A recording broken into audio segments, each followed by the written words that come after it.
We live. Coming to you live from the Blessed and Mike channel.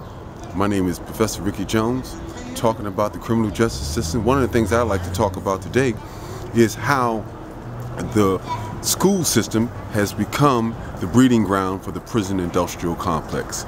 Because anytime you have young kids who have been incarcerated or touched by the criminal justice system, it's hard for them to reintegrate back into the school system.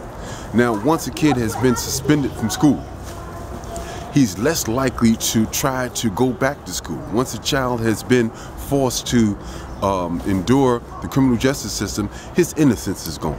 You have the age of reason is considered 7 years of age, whereby a 7-year-old can go into prison. Now that is a tragedy, because that's a second grader. And you think that this kid has all the rationale to make the right decisions that affect their future? Kids don't understand consequential thinking. They're very impulsive, they're very erratic. Some of these kids were born positive toxic, some of these kids are born abandoned, because it talks about also when you look at the school system, especially high school, a lot of these kids are also in foster care, because when you look at Rikers Island, they said close to 75% of the kids on Rikers Island between the age of 16 and 20 are also in foster care system. No one wants to adopt teenage boys. And so we have to stop abandoning our children and start embracing them and start making alternatives to incarceration, because no good can come from a young person who's been incarcerated at a young age, especially before the age of 16. And thereafter, 16 and 17, we need to raise the age to whereby a juvenile could be sentenced as an adult to 18. We also need to raise the age whereby 7 years old cannot go to jail.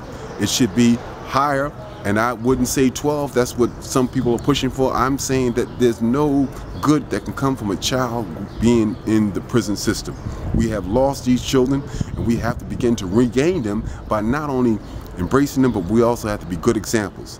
It starts from the home. They say self-esteem is built between the age of 0 and 6. And a lot of these kids their parents are so overwhelmed with the day-to-day survival, they can't even think about how to invest time in their children. They're so busy trying to pay the rent.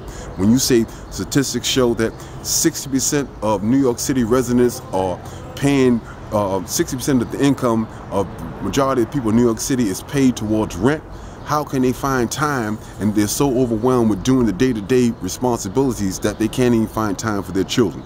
We have to stop making excuses and stop victimizing children, as well as overwhelmed parents, and start finding ways to alternative incarceration, better educational system, because as Frederick Douglass says, it's easier to build a strong child than to repair a broken man.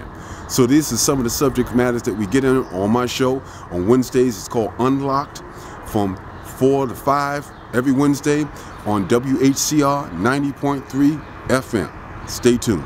And I want to thank Blessed and Mike for bringing this information to y'all attention. Thank you.